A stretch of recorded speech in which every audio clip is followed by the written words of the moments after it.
In this series on preparing for graduate school applications, we've covered finding programs that fit your needs, keeping track of important deadlines, and staying organized, as well as how to write great essays. As a final step, here's what you need to know before you submit everything. For each university program where you apply, you will already have created an account to access the application itself. Do a final check of all the components it includes to make sure you haven't missed anything. Make sure your standardized test scores arrive within the deadline. Check that your recommenders have submitted their letters on time. If necessary, follow up and remind them about 2 weeks before the deadline if they haven't submitted the letters already. Go through your entire application step by step to make sure that all your documents are uploaded correctly. We recommend submitting your essays in PDF to avoid any formatting errors. Once you're sure that everything is in place, you're ready to hit submit. Plan to do that at least a few days before the application window closes so that you'll have time to react if any technical issues arise.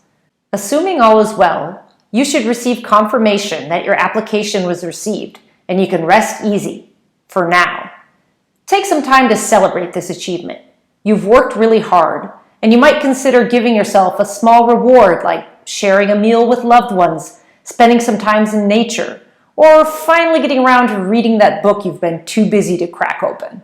Whatever it is, allow yourself to recharge and enjoy completing one step of many. You may be selected for an interview by some graduate programs. Others may not include this step in their selection process.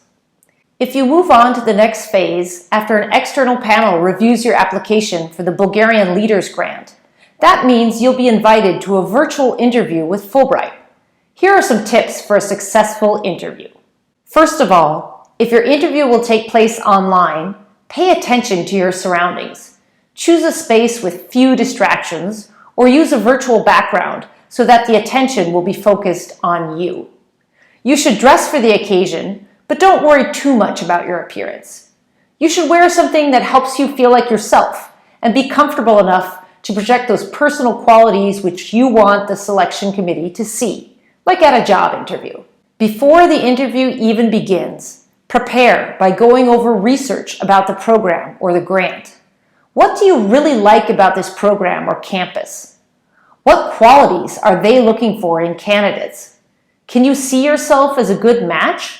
Why? You might be asked similar questions to these, and it's always better to be prepared.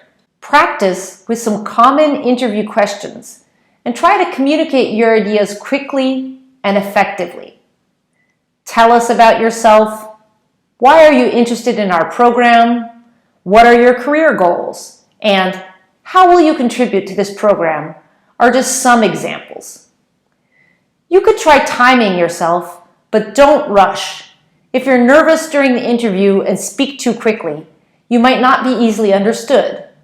Make your answers simple and clear. Remember that you were chosen for an interview because you are an excellent candidate. When you introduce yourself, summarize the reasons why you think you are a great fit, and don't forget to thank the interview panel. Listen carefully to the questions they ask so that you can respond fully. It is, after all, a conversation where they can get to know you better. It's perfectly normal to feel nervous, but with a little preparation and practice, you can be sure to reduce some of that pressure. Make sure you get plenty of rest beforehand, too. For more information about making your application stand out, please check out our webinar linked in the description. Thanks for watching, and best of luck with your applications.